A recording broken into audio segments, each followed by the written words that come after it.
तो रियाद आने से पहले मुझे भी बहुत कन्फ्यूजन था।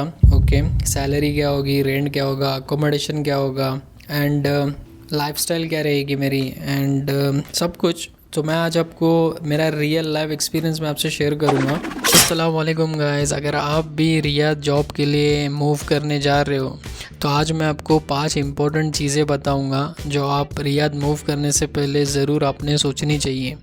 अगर आपका भी प्लान है सऊदी अरेबिया में जॉब करने का तो ये वीडियो एंड तक ज़रूर देखना, आपकी ये वीडियो बहुत काम आएगी। तो चलो शुरू करते हैं।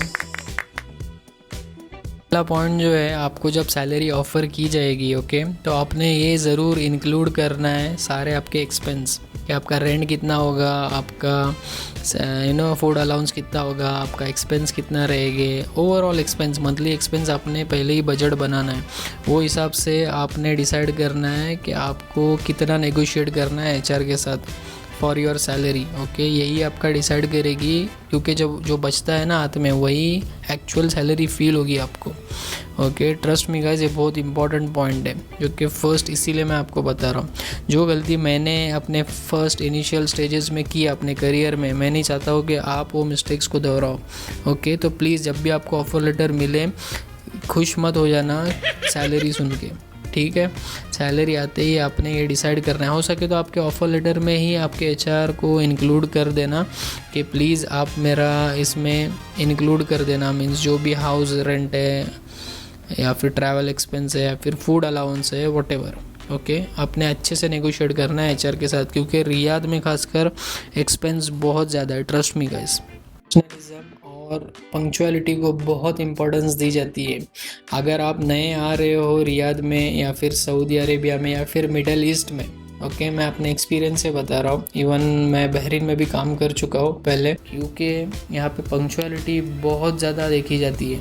तो अगर आप भी नए आ रहे हो अपने करियर को काफ़ी सारे इंटरव्यूज़ आप दोगे, अगर आपके पास जॉब नहीं है तो, या फिर आपके पास जॉब है भी तब भी आपने डिले बिल्कुल भी नहीं करना है। चाहे आप 2 घंटे पहले उठो या फिर 2 घंटे पहले सो, इट डजेंट मैटर। ओके, आपने जो टाइम है आपके टाइम पे आपने ऑफिस आना है, आपके ऑफिस से आपने टाइम पे निकल जाना है। Okay, this is for everyone, ये मेरी पर्सनल एडवाइस है आप सबके लिए। तो आज का हमारा 4th पॉइंट जो है वो इकामा और अदर बेनिफिट्स से रिलेटेड है, ठीक है। तो जब भी आपको जॉब आपको ऑफ़र की जाती है यहाँ पे, आपने पहले ही आपने कंफर्मेशन लेना है कि मेरे बेनिफिट्स क्या होंगे। लाइक फॉर एग्जांपल, मेरा मेडिकल एक्सपेंस कौन देखेगा, will I get the medical insurance और नॉट।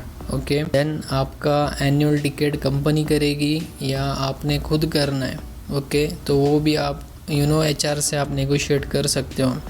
एंड आपका जो कॉन्ट्रैक्ट पीरियड है वो भी आपने ध्यान रखना है कि आपका कॉन्ट्रैक्ट जो है वो एनुअल है या 2 इयर्स कॉन्ट्रैक्ट है, वो भी आपने चेक करना है। एंड इकामा कब बनेगा ये भी आपने पहले ही क्लाइंट एचआर से आपने पहले ही डिस्कशन करनी है। क्यों? क्योंकि काफ़ी लोग क्या करते हैं, यहाँ पे आ जाते हैं सऊदी में, ओके, 2 महीने के बाद उन्हें पता चलता है कि इकामा अब तक इनका एक्टिविटी नहीं हुआ या फिर बना ही नहीं, क्योंकि सारे जो लीगल एक्टिविटीज़ है, जो भी आप करोगे, जो भी आप खरीदोगे, इवन बैंक अकाउंट्स या फिर आपने गाड़ी लेनी है, तो वो आपकी इकामे आईडी, जो एक ऑफिशियल सऊदी आईडी होता है, एक रेसिडेंट आईडी है जिसको इकामा बोलते हैं, ये आपके पास होना लाजमी है। अगर आपके पास ये नहीं है तो आप कुछ भी लीगल एक्टिविटीज़ नहीं कर सकते हो, ठीक है। तो आपने ये सारे जो है बेनिफिट्स आपने पहले ही डिस्कशन करनी चाहिए। एंड प्लस पॉइंट ये रहेगा कि आप मूव करोगे रियाद में या फिर सऊदी अरेबिया में कोई भी सिटी में, तो मेक श्योर कि पहले ही आपका इकामा रेडी हो, फिर आप एंटर करो इस कंट्री में, ठीक है। ये बहुत इंपॉर्टेंट है गाइस, ट्रस्ट में। पॉइंट है वो लाइफस्टाइल से रिलेटेड है। ओके, इनिशियल स्टेज में आपको थोड़ा एडजस्ट होने में थोड़ा डिफ़िकल्ट होगा, बट एडजस्ट हो जाते हैं। एंड रियाद का जो वेदर है वो काफ़ी ड्राई वेदर है, तो काफ़ी सारे लोग यहाँ पे ब्रीदिंग का भी इशू जो है वो फेस करते हैं, क्योंकि यहाँ पे ड्राइनेस बहुत ज़्यादा है एज़ कम्पेयर टू जिद्दा या फिर ईस्टर्न रीजन जो है।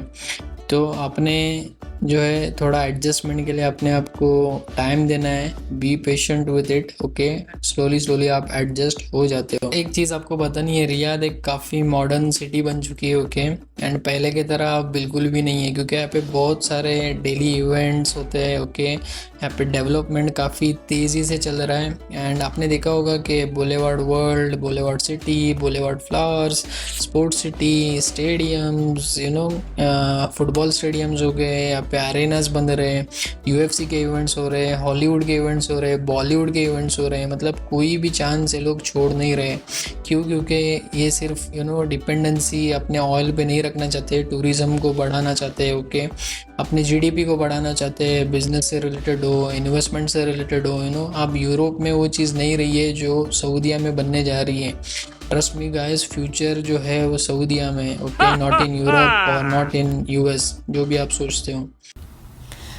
तो गाइज़, ये थी मेरी 5 important tips before you move to Riyadh for a job, या फिर before you move to Saudi Arabia for a job. अगर आपको मेरी ये वीडियो हेल्पफुल लगी हो तो प्लीज़ मेरे इस वीडियो पे लाइक करो और इसको ज़्यादा से ज़्यादा शेयर करो। जो भी आपके दोस्त है, फ्रेंड्स है, जो मूव करने वाले हैं सऊदी अरेबिया में। और कमेंट में ज़रूर बताना कि आप लोग अभी सऊदीया में हो या फिर मूव करने का कोई प्लान कर रहे हो। ओके, मिलते हैं अगले व्लॉग में। अस्सलाम वालेकुम।